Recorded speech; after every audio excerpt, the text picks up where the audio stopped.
Karena itu kepada semua media saya ingatkan, janganlah membuat berita-berita yang provokatif, berita-berita yang ada aroma adu domba, berita-berita yang membuat gaduh. Pada malam ini saya umumkan untuk seluruh, yaitu anak bangsa, insya Allah besok hari Sabtu tanggal 12 Desember 2020 di pagi hari, saya bersama pengacara akan datang ke Polda Metro Jaya, insya Allah.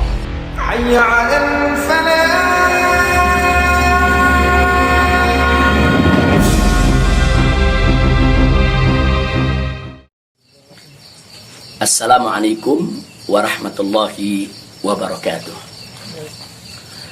Kepada segenap rakyat dan bangsa Indonesia yang saya cintai, semoga kita tetap selalu menjaga protokol kesehatan, tetap selalu berupaya secara bersama-sama mengatasi pandemi yang sedang melanda kita punya negeri. Insya Allah, Allah angkat segera pandemi yang terjadi saat ini. Amin ya rabbal alamin.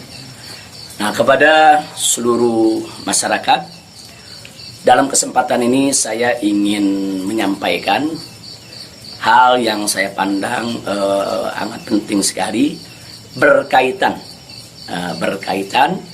dengan status saya sebagai tersangka di Polda Metro Jaya. Nah, yang ingin saya sampaikan di sini adalah pertama, bahwa saya tidak pernah lari apalagi sembunyi. Sekali lagi saya ulangi, saya tidak pernah lari dan tidak pernah sembunyi.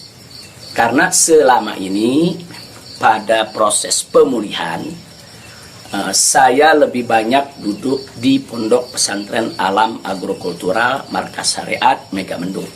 Karena di pesantren ini udaranya sangat asri, segar, jadi untuk pemulihan luar biasa bagusnya. Sekali-sekali saya turun ke Petamburan, saya turun ke Sentul untuk menengok anak dan cucu. Jadi bagian pertama yang ingin saya tekankan adalah saya tidak pernah lari apalagi sembunyi dari panggilan polisi. Yang kedua, saya juga tidak pernah mangkir dari panggilan Polda Metro Jaya.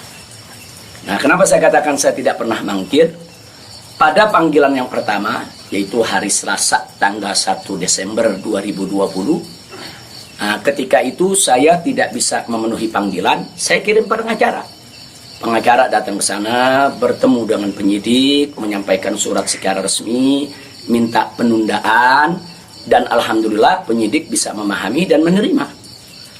Akhirnya sepakat bahwa saya diundurkan untuk panggilan yang kedua. Nah, untuk itu saya apresiasi, saya hargai sikap penyidik yang sangat kooperatif, sangat baik. Terima kasih.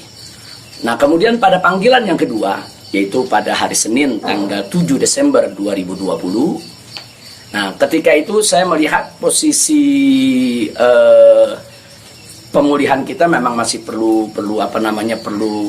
penambahan sedikit waktu.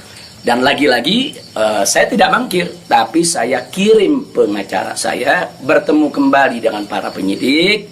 Kita sampaikan surat, kita sampaikan permohonan, dan alhamdulillah permohonan tersebut diterima secara baik oleh para penyidik. Lagi-lagi di sini saya ingin sampaikan apresiasi dan terima kasih kepada para penyidik di Polda Metro Jaya. Nah, pada hari itu juga, yaitu di pagi hari Senin tanggal 7 Desember, ada kesepakatan, yaitu antara para pengacara dengan para penyidik, juga dengan keridoan saya, di mana kita sepakat bahwa saya akan datang ke Polda Metro Jaya pada hari Senin tanggal 14 Desember 2020. Itu sudah merupakan satu komitmen.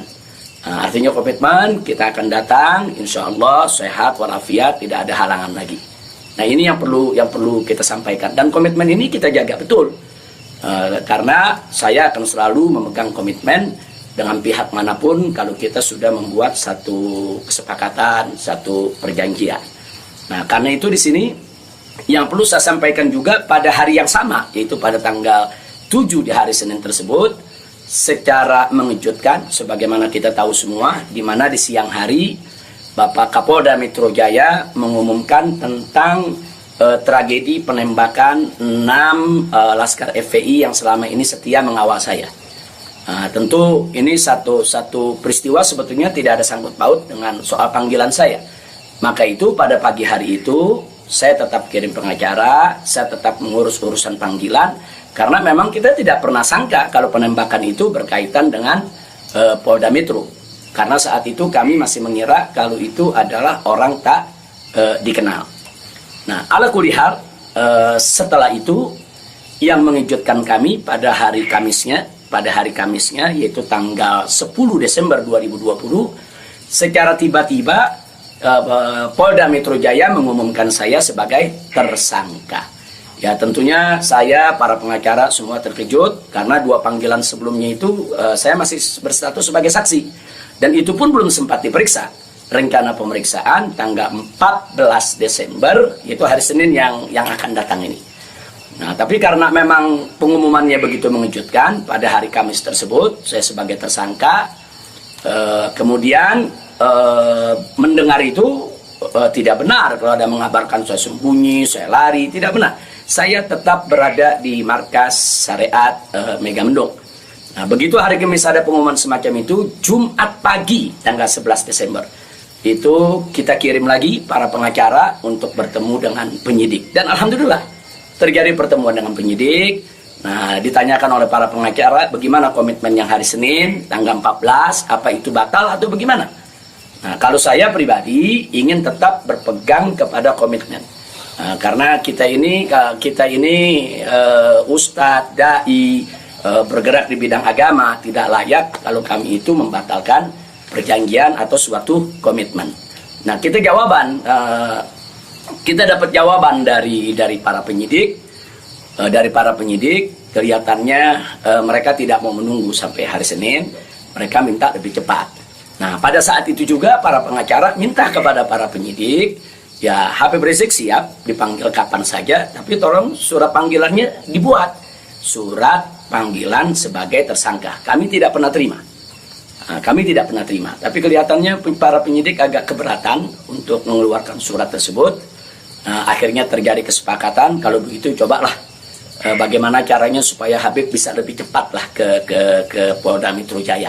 Jadi artinya mereka tidak mau melanggar komitmen juga, karena memang komitmennya pada tanggal 14 siap diperiksa.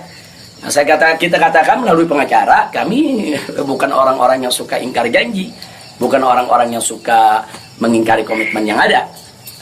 Tapi karena memang Polda Metro Jaya meminta lebih cepat, lebih baik menurut beliau, saya terima. Nah, karena itu pada malam ini saya umumkan untuk seluruh, yaitu anak bangsa, insya Allah besok hari Sabtu tanggal 12 Desember 2020 di pagi hari, saya bersama pengacara akan datang ke Polda Metro Jaya, insya Allah. Nah, jadi saya mau menunjukkan bahwa kita tetap punya komitmen untuk menjadi warga negara yang baik, untuk patuh hukum, untuk ikut melaksanakan daripada prosedur hukum yang ada. Nah, karena itu kepada semua media saya ingatkan, janganlah membuat berita-berita yang provokatif, berita-berita yang ada aroma adu domba, berita-berita yang membuat gaduh. Jadi tidak benar kalau saya lari, saya sembunyi, atau saya mangkir. Nah, itu yang ingin saya sampaikan. Nah, selanjutnya saya ingin menyampaikan kepada Polda Metro Jaya agar tidak terjadi kerumunan, agar tidak mengambil perhatian daripada masyarakat, agar juga tidak ada pihak ketiga yang memanfaatkan yaitu momentum soal penjemputan saya ini sehingga bisa menimbulkan kegaduhan. Maka itu saya minta kepada Polda Metro Jaya tidak perlu untuk mengerahkan kekuatan secara berlebihan. Bahkan menurut saya tidak perlu ada penjemputan, tidak perlu ada pengerahan pasukan. Itu hanya akan mengeluarkan biaya yang banyak, kemudian ditambah lagi juga menguras tenaga, dan yang paling berbahaya adalah mengundang perhatian masyarakat sehingga nanti terjadi kerumunan. Nah, begitu terjadi kerumunan, nanti ada pihak ketiga sebagai provokator membuat kegaduhan, dan ini akhirnya bisa merugikan kita semua. Nah, jadi tidak usah khawatir, tidak perlu ada pengerahan kekuatan, tidak perlu ada pengerahan pasukan. Insya Allah besok hari Sabtu pagi tanggal 12 Desember 2020 saya akan diantar oleh para pengacara saya.